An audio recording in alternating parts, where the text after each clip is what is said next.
Okay, welcome. So today I'm going to be carrying on the explorations with the Norns and then also with the Sevilla Soft MIDI USB to USB device. You can find links in the description for this one. And if anything worthwhile comes out of this session today, then the project will be available to be downloaded in the description below. I haven't done it yet because obviously we haven't made anything.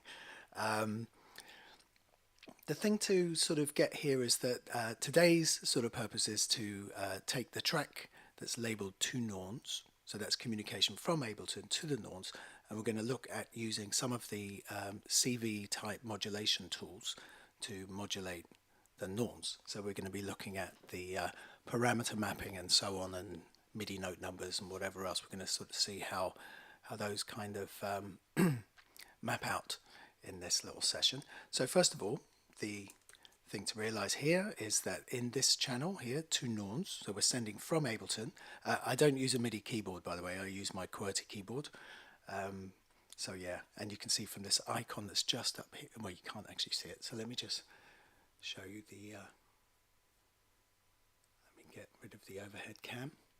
So just in the top right here, you have this keyboard icon. So this enables you to use your QWERTY keyboard as a keyboard. It's very helpful on the tube or on the plane or anything else like that where you think, I need a keyboard. So for most of the time it remains hidden behind the overhead camera with the Norns.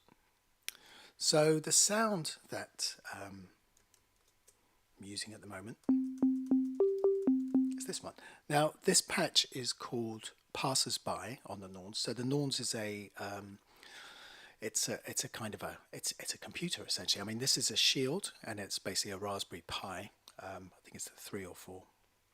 I didn't build it, but there are lots of builders who do build them, and they're really good. And they're really good to kind of get hold of. Prices will vary depending on, in many ways, the level of the components inside it and also the case. So this is a reasonably functional case, so that's a good one, but some of them are sort of come in incredibly day glow type colors, and that might well be your thing. I don't know. This is a West Coast patch, so it's called Passersby, and essentially you've got various pages here. So on the left here where it says wave, you can do wave shaping. So the traditional West Coast sort of approach is that you wave shape from a sine wave to triangle, to square, to saw. That's essentially the path, and we can do that sort of manually. Just turn that up a bit.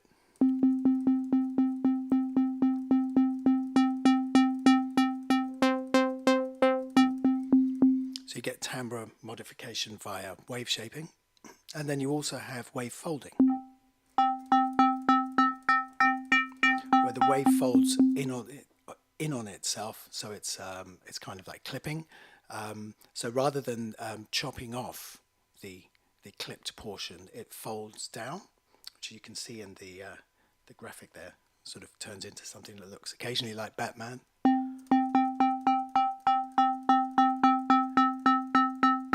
So you can hear more harmonics coming in, and then you can do the wave shaping. It's a very, it's an alternative approach to the Moog one, which tends to be the one that most people are used to. And that idea is essentially one where you use a filter, So this is different. You do have filters in West Coast synthesis. It's just not called that. It's called a low pass gate, which we'll come to in a minute. And then next to that we have FM, and FM is divided into two parts. We've got FM for the low part of the sound, which is really cool. The session I did last night, it ended up becoming a house track, and low FM was instrumental in creating that sound. And then of course you have the high FM, so this deals with the higher portion of the frequencies. FM's to kind of taste. I think the thing is that you can get to like something, over time. You sort of start to appreciate it for what it is. The low pass gate. So low pass gate is a combination of a of a filter with a roll-off and also a VCA. So you have a duration, and you can hear as we roll down the frequency, it gets more dull or warmer depending on how you hear it. We start to get the low frequency sort of filter type sort of filtering off, and then you also have the duration. That's fully open, and then really clipped, short. So this is a feature of low pass gates.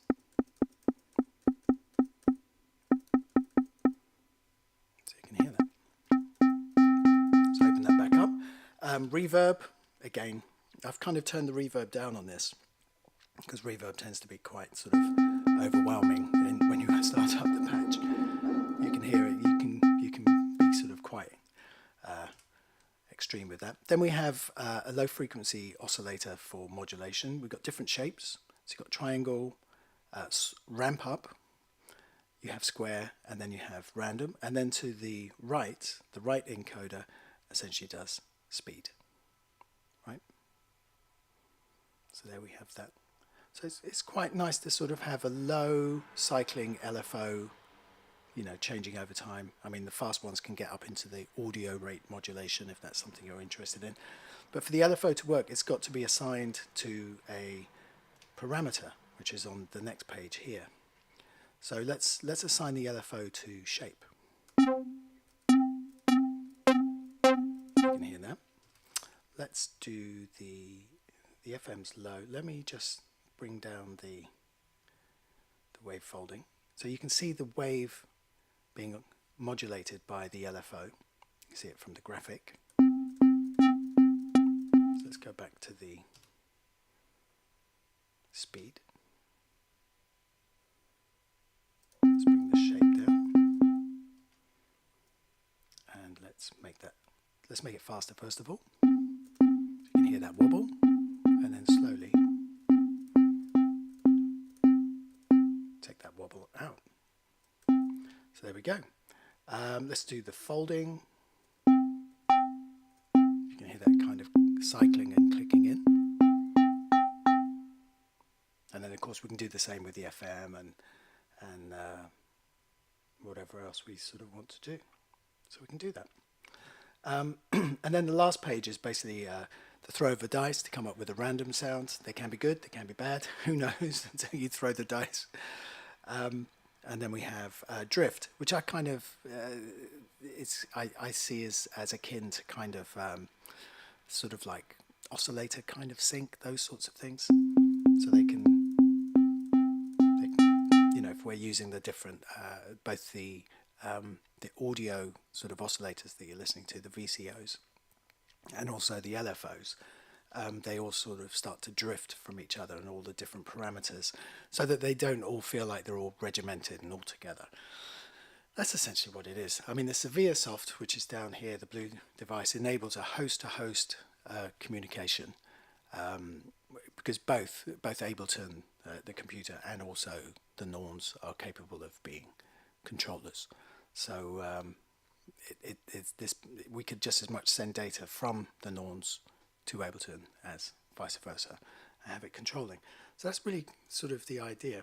So one of the things that we're going to try, Ableton comes with a number of sort of modulating sort of tools, of which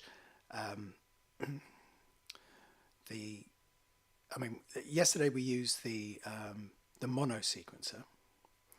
So we're going to try for the LFO, which is Max for Live. Here we go. So we're going to try it as an audio effect, which is, so we've got a CV LFO, and then we have the LFO. We're going to have to sort of need to think about how I'm going to use this to kind of modulate the parameters on the Norns, because essentially what you need is a means of sending MIDI out from here. And one of the I suppose one of the clearest ways that we can send MIDI out, let's just try some notes.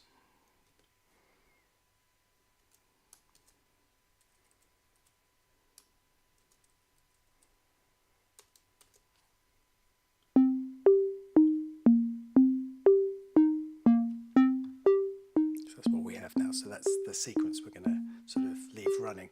When we're on the Norns, we have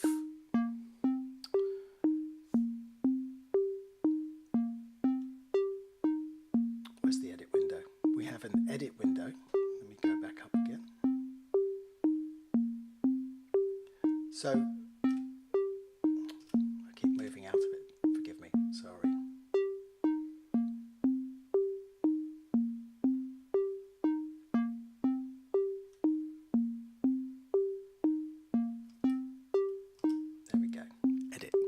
So we have 3 parameters. Edit is where we're just editing the sound.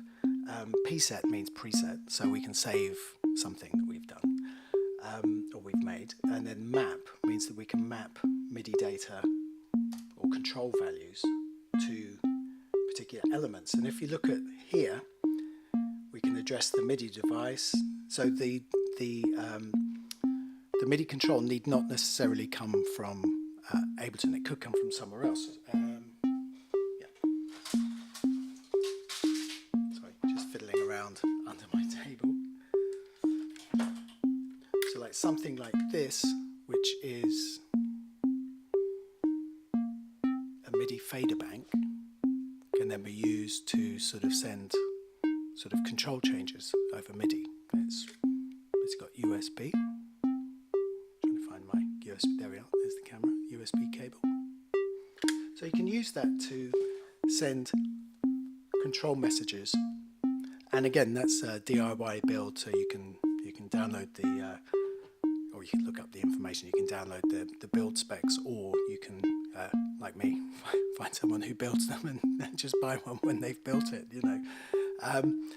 It's a couple of hundred, maybe about 200 euros or pounds, maybe dollars.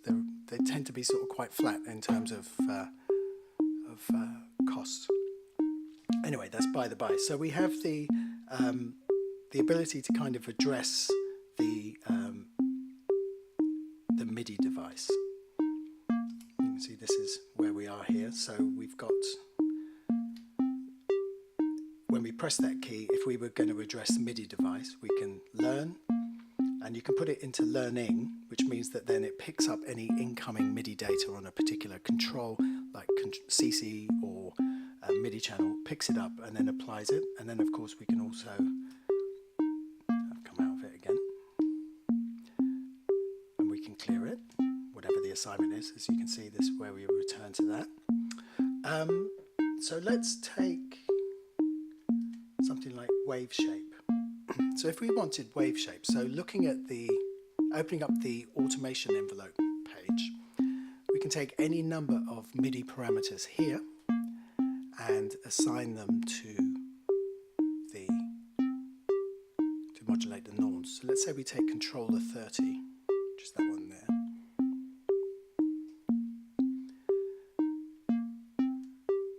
Put it into learning, there we go. And it's picked it up, you can see that.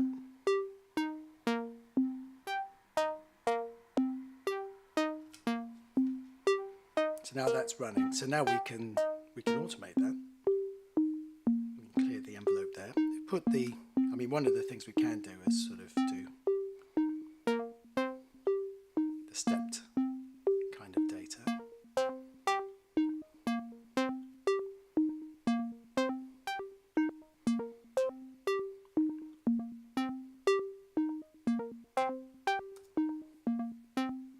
And then we can smooth out some of them if we want to. We can make them curvy.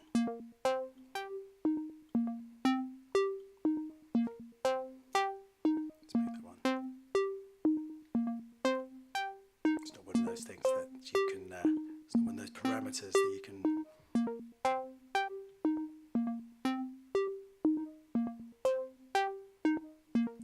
let's change the note divisions.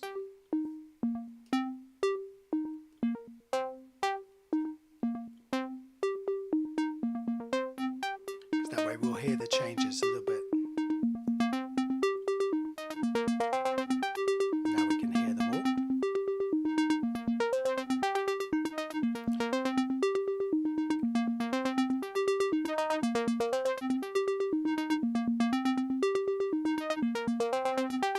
remember that we have the LFO running as well.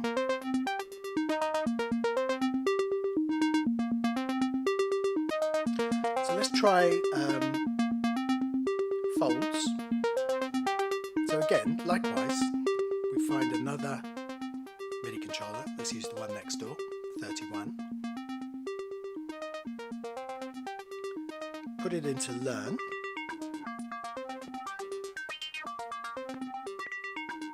It's quite extreme.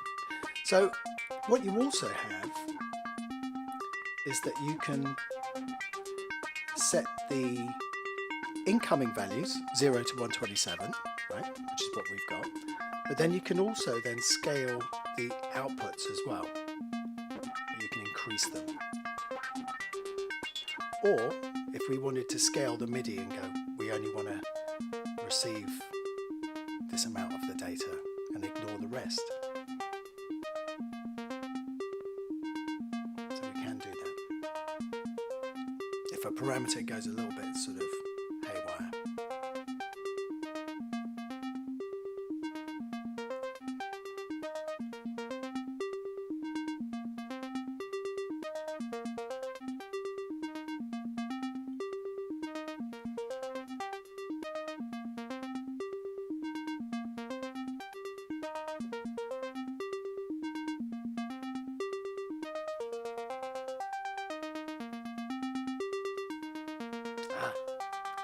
I know what I've done wrong. Let's do this again, shall we?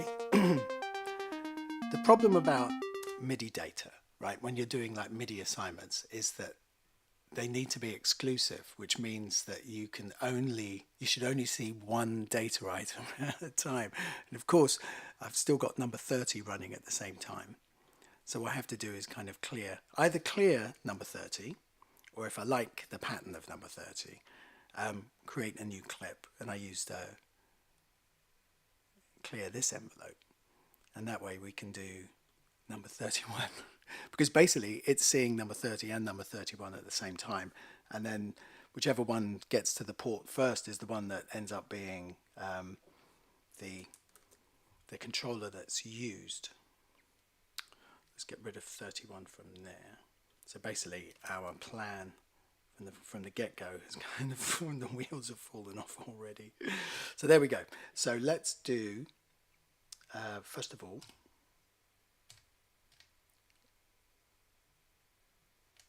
let's clear that one. Go back to shape. And this time shape is going to be 30. Cool. So that's what we have there. Folds then is going to be the next track, which will be 31.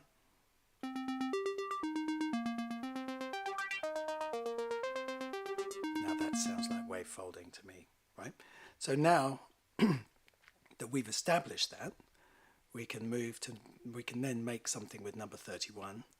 Let's say we make this run about there.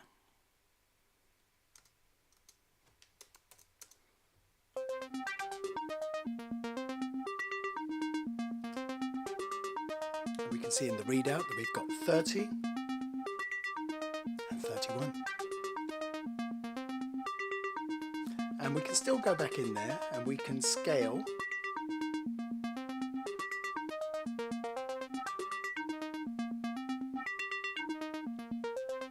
the MIDI data that's coming in or going out.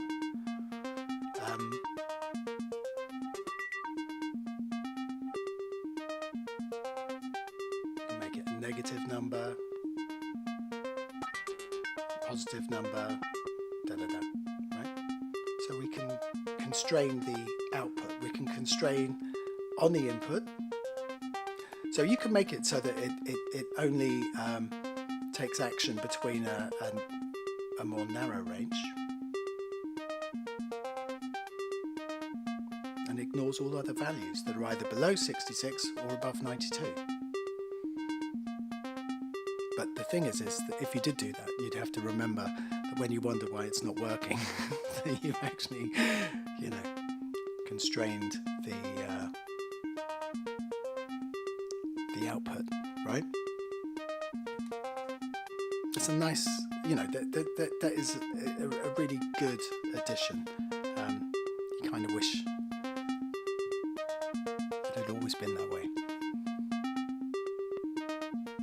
So we've got that. Let's do FM. So again, we're going to do exactly the same thing again. Duplicate the clip, Command D. Clear the envelopes. So I'm clearing all envelopes. And starting with number 33. So number 33 is going to control the FM, the low FM. Let's not do that one. Let's do the low FM amount. Let's assume we know what we want to do for the. We want to make the ratios more malleable. So now, trigger the track. Whoa. So there we go. So that's the low FM amount. So let's do the high FM amount. Clear the envelope. We go to number 34. And just follow the same procedure.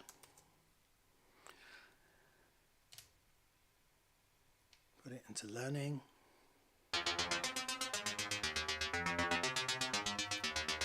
And there we go. So now we've got 4 parameters mapped. And again, we can also apply sort of MIDI controls to things like the LFO in terms of the LFO and its modulation amounts. So we've got all of these parameters down here that we can also bring into play. But let's say that we keep to those 4. So if we're using 30, 31, 33 and 34.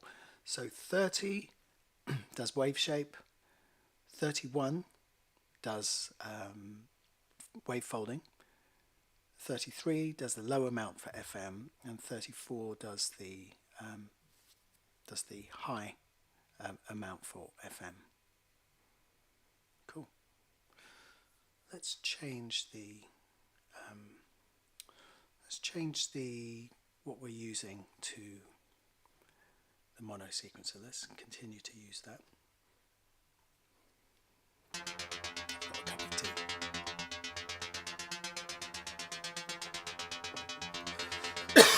Excuse me.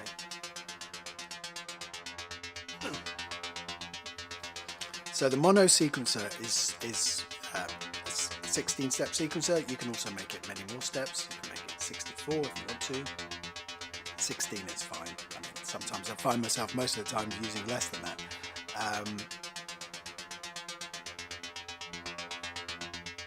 And you can expand what feels like a limitation.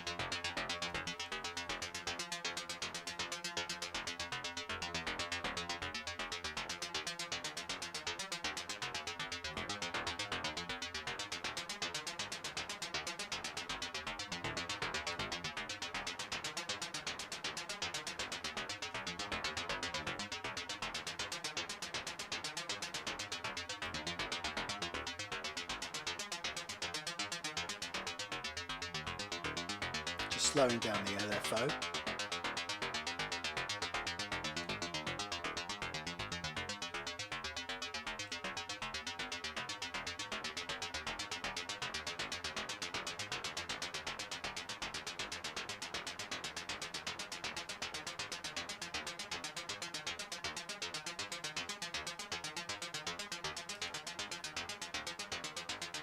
Let's bring the FM down.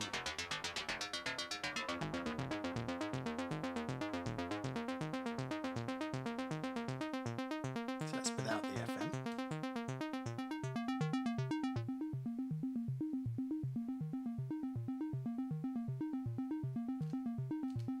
It's going to modulate very slowly.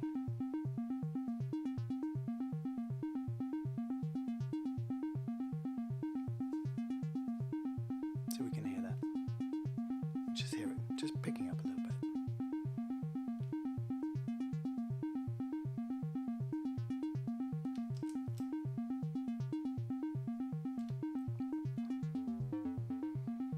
So what we want to do is bring that in, right? So what we're going to try and do now is use the numbers that 33. So we're going to create a MIDI clip and use number 33, controller number 33. Let's try it first of all and just check the weave.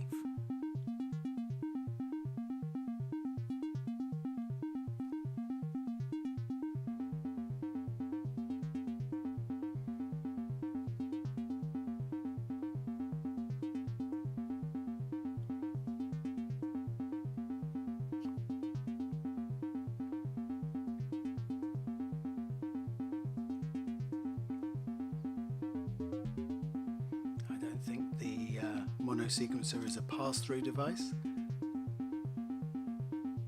Let's just see.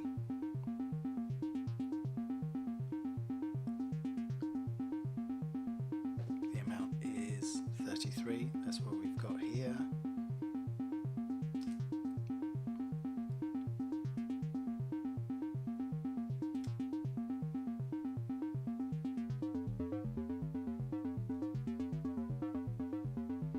Yeah, the mono sequencer isn't sending data over. So this is why we'll use another track for the MIDI output. So essentially we just want to copy port 1 and we want to make this one port 1. There you go. Now of course it's well over the top.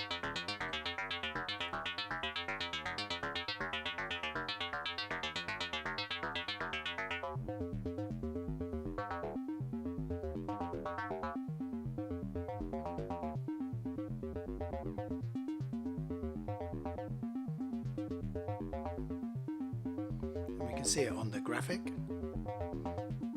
You can see the low FM.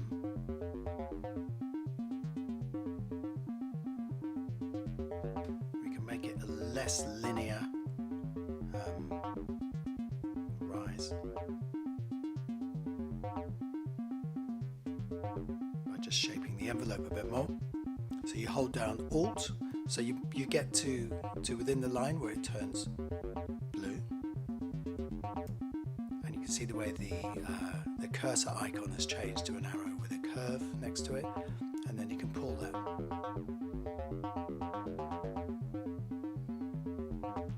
And then you can just shape it.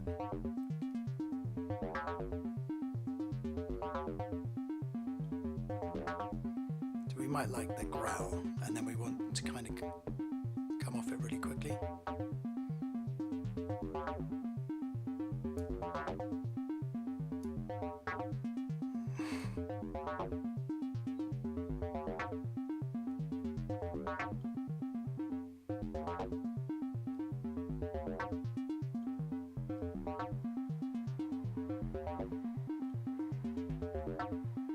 Let's put the shape back in a little bit more. That's not too bad.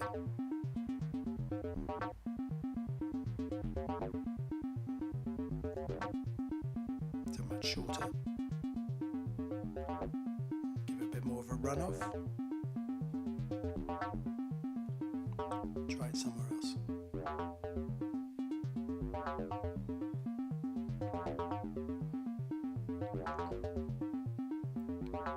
There are lots of interesting, once you sort of forego the idea that everything must be regulated, you can actually move things around and discover really interesting sort of points. I mean, this is just modulation, let's face it, but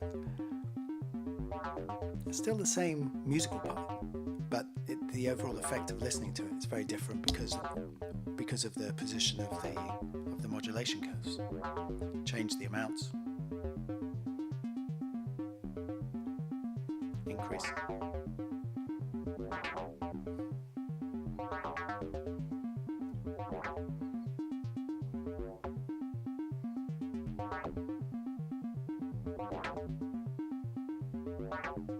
Kind of like the way it just grabs that.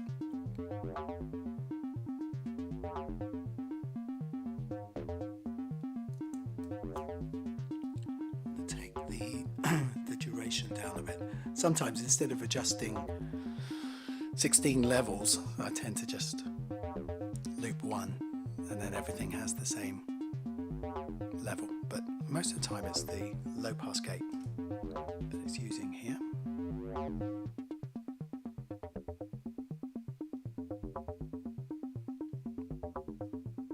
You know, and cleaning it up.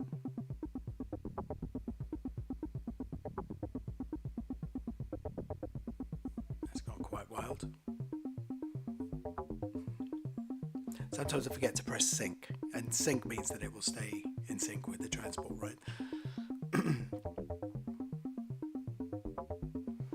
The gate patterns are really interesting from a, if you're interested in gate patterns. I mean, here's 8. So this is basically on beats 1 and 3.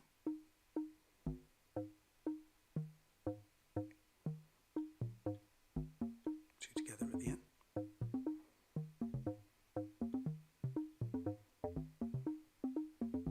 So you can still take the same melodic pattern and force a different gate sequence to it. And again, that gate sequence doesn't have to be an even number. And then that gives you significantly more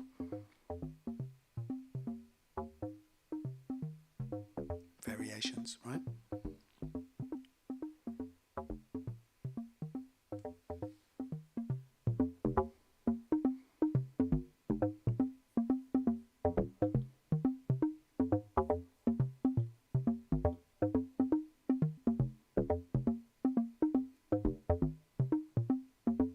Let's go back to 8.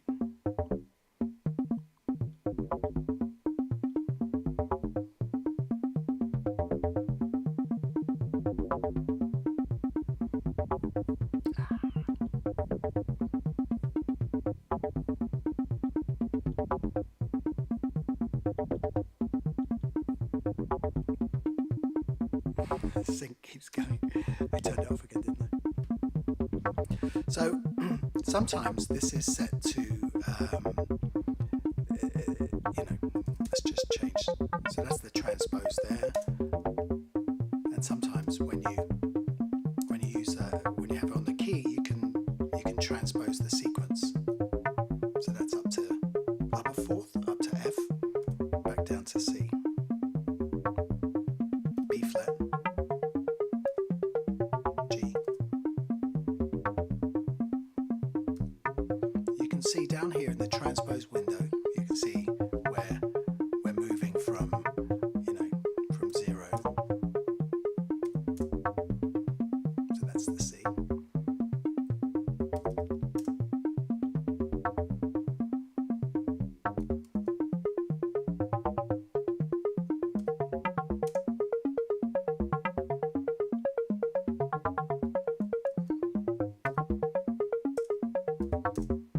Back to C, E flat,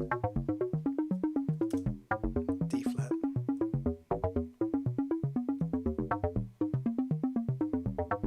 But the thing I also sort of find interesting about these sorts of ones is that you can also sort of play them as a line. You can see it sort of changing quite rapidly.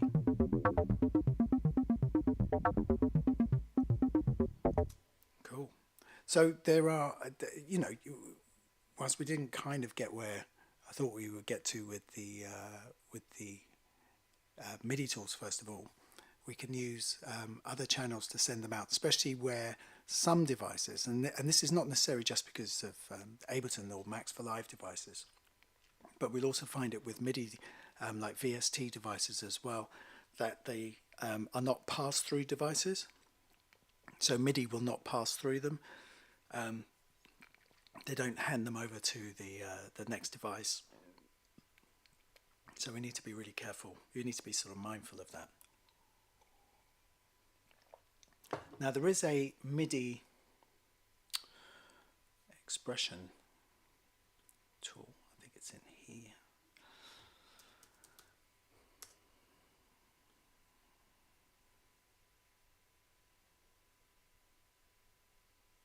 It's expression expression control. So let's have a look at that one. So I'm going to stop those there. Bring this one out here. So what you have here, let's put it on the other channel, because then this will pass through. So you have a variety of MIDI parameters, be they velocity, modulation wheel, pitch bend, like the more traditional ones. And then these can be sort of mapped if you want to. Like here we can map them to an output parameter. So let's see if we can take, so velocity is here. So let's see if this velocity, you can see the output here, but it's not giving us we can use it to map something else, but it's not necessarily mapping it out there. So the expression control isn't going to be something we should consider using there. Let's see, I'm not sure. I've got a MIDI CC, there we are, CC mapper. Let's see what that one's like. This one we might well move over to the other MIDI channel. So here we've got sort of Max for Live devices like a CC mapper, so you write in whatever the CC is, and then you're able to kind of control it in this sort of macro sort of knob type sort of value, and then use that as well. So this one should be 31. Let's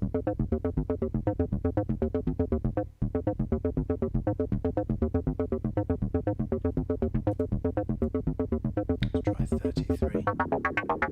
Yeah.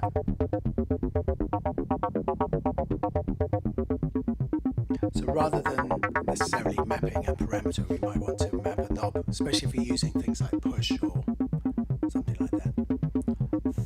34.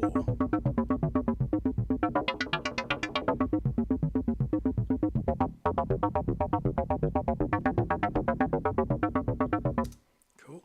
So you can use something like the CC mapper, that will work, and you've got 8. I thought there was a second one as well where it might be a double 16. So we can use those as well. One of the other things that we can use for parameter maps, which I suppose if we return back to here to the original automation, so we've got 33. Let's clear the envelope there. We can also have them as use them within follow actions. So let's try a simple experiment. So let's say that we have a value that goes from 0 to 127. So say we have 0 to 127, so that's 33. So that's CC33, let's call that.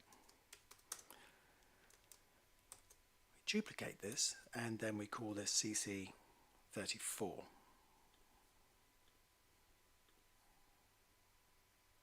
And we do pretty much the same.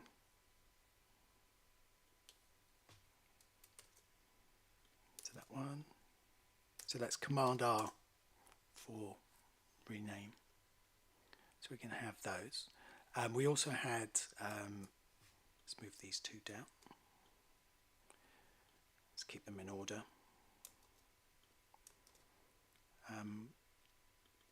So we also used 31.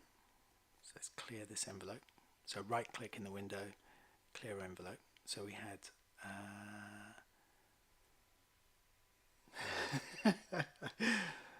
one should always keep a note. Yes, 30. So there we go. So we also had 30, which let's say does exactly the same thing. So we'll rename that one. That one's 30. Duplicate that, Command D, and this one, clear the envelope. 31, give it the same, oops, sorry, the same value. There we go. 31. So we've got 4 of those. So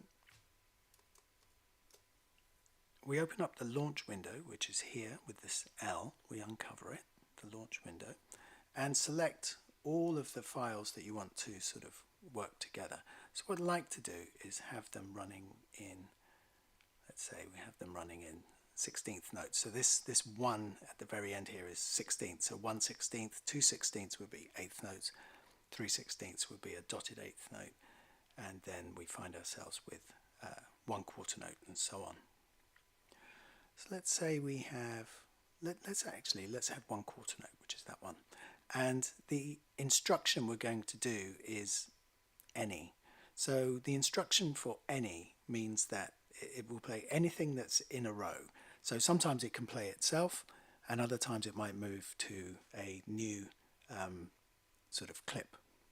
And we'll also make it legato, so that the idea is that where the clips will swap over, they shouldn't start from the beginning.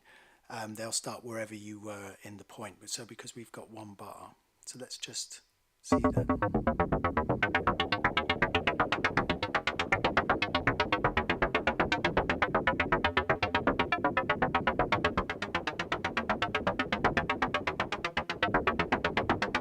So you can see where that one starts round about there.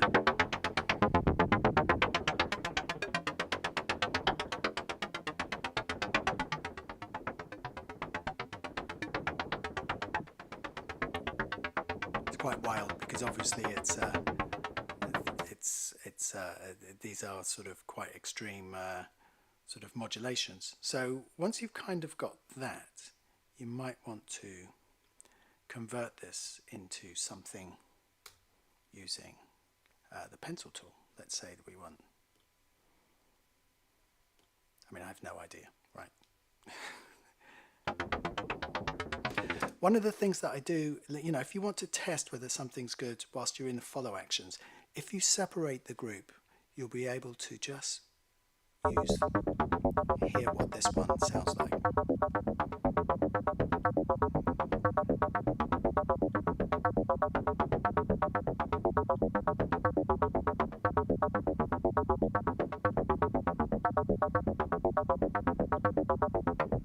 can hear that one just at the end. Let's say we have that for the file there. So now we do 31.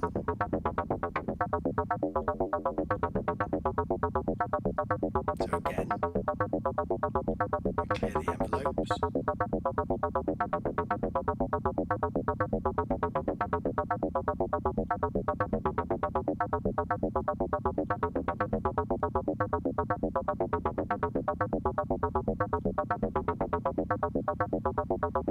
That one's not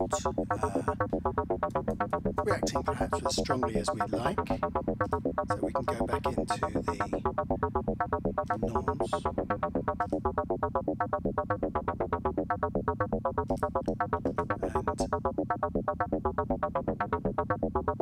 And increase the wave folding and just move the wave shaping a bit.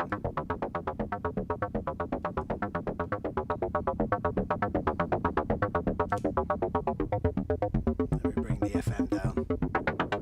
So that's quite extreme, right?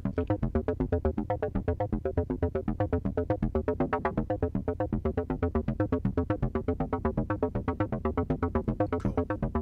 So that's 31. Let's leave 31 as it is. We'll move it back up to next to number 30. Ooh. So you can see that one on the graphic. So that's MIDI controller. Clear the envelope. So one of the interesting things about FM is that rather than seeing it as a kind of a, what we've just heard is it as a kind of a linear approach, you can see it as a kind of an injection approach, and that injection can be kind of rhythmic, right? So if we wanted to have the FM on the offbeat,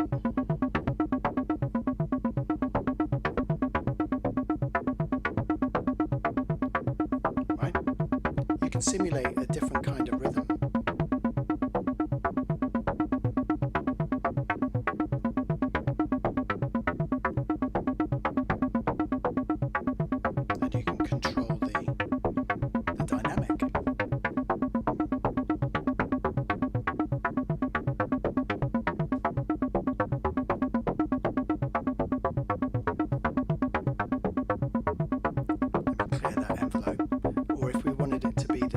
drum, the snare drum would be here.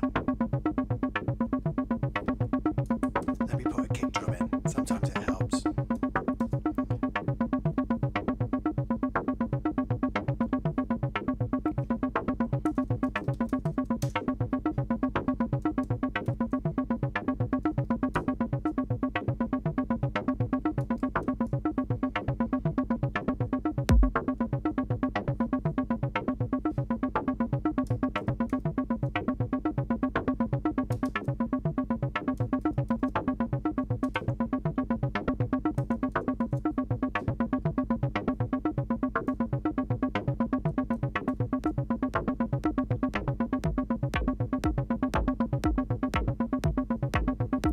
The FM simulating a kind of a backbeat.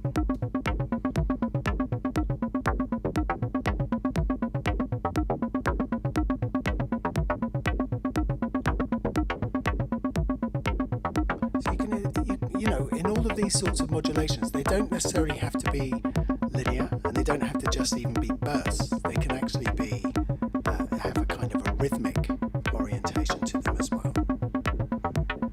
And again, these sorts of modulations will change the way we hear the underlying lines, right?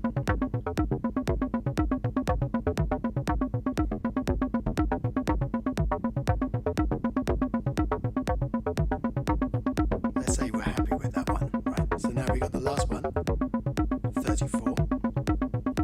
And again, we do the same thing again. I mean, this is the thing about automation, isn't it? That's why some people like it. Present it. This one does the high FM, you can see here. And again, we might sort of say to ourselves that we're going to do, got a little bit of a low hum there. Not sure where that low hum's coming from. Sorry, forgive me a second.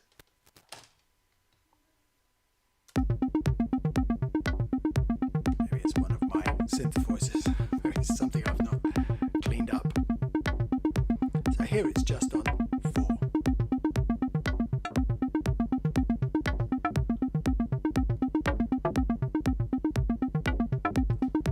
Cool. So now what we have is a very sort of distinct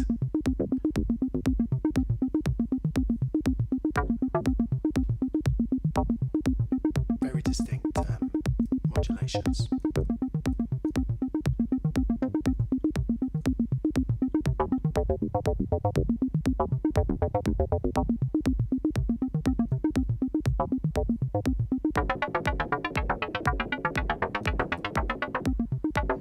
So this is the thing about any, is that it can be the same one.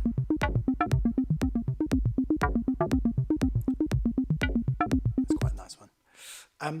So let's change this one. We get the launch window open again, and we set this, instead of being any, which is what this one is here, we say other. Other means any other one other than yourself.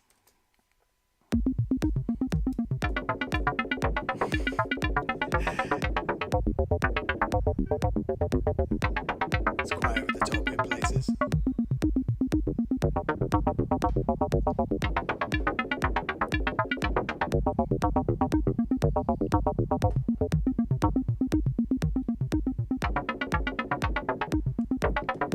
And again, it's a question of kind of going back in there, refining it. I quite like that one.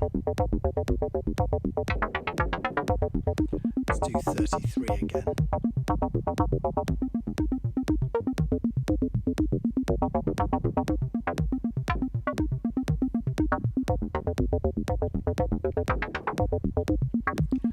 And we do 31 here, so these are probably quite sort of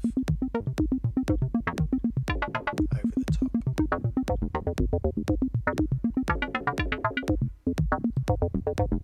It can be quite funky, some of the little bursts that you're hearing.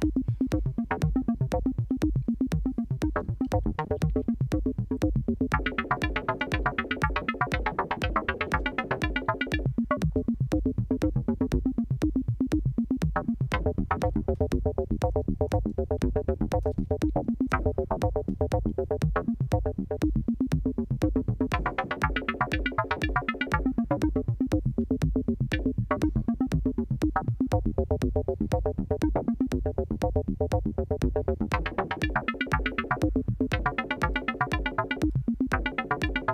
think one of the things that this demonstrates when you look at the graphic is that when the follow action leaves, the value doesn't return to zero, right? You can see here, even though we put change, the FM value remains at, say, 30 here. Now it's at zero, because it's encountered zero in its file. So that's an interesting behavior to note. And when we use follow actions, it's going to be quite difficult for us, not impossible, but to account for every modulation sort of difference. One of the remedies we could do is to basically in each file kind of create a zero for each of the for the MIDI CCs.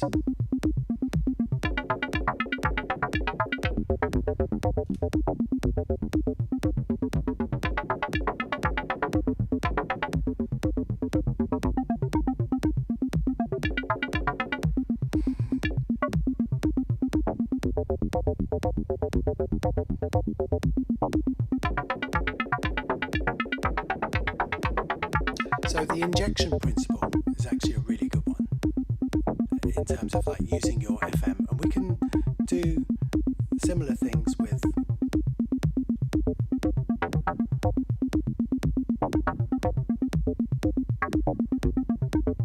it brings another sort of level to the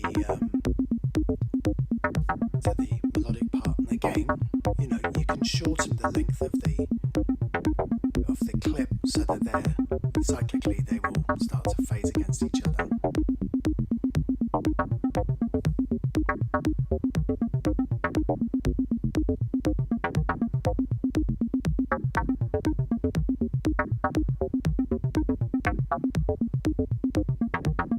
You can kind of create that displacement.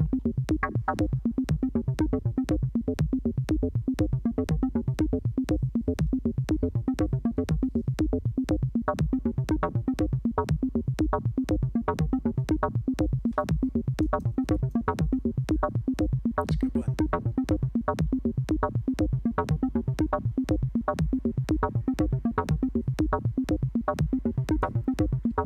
And admittedly, these are sort of the other parts of FM that kind of not really looked at as much. You know, like people will say things like, "Oh, FM's harsh sounds," or "It's only good for bell sounds," or it's only, you know, it's all kind of guff, really. Yes, you can do those things, but then you can do other things as well.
You can do this sort of stuff with follow actions as well, in that you can have, let's say we have two versions of 33, let's call it A,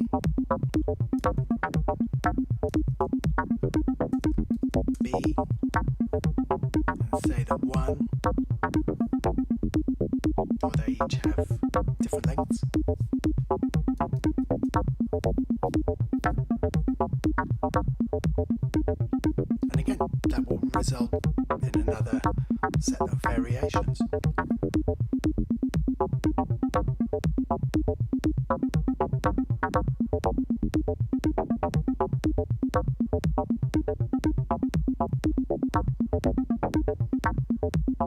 Okay, so I hope you've enjoyed this real-time playthrough.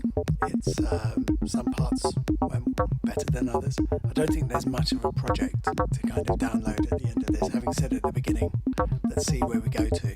But the ideas about follow actions, and then also with this idea of using FM for like an injection that kind of creates another rhythmic layer. It's something that you can definitely attempt. You know, we can do the same thing using operator. You don't have to have a device like the Norns. Probably push the envelope out on that modulation. Okay, so I'm just going to play out with these. See you next time. Do keep an eye on the videos, both the ones I've prepared and the ones that are just streamed. Okay, until next time. Bye for now.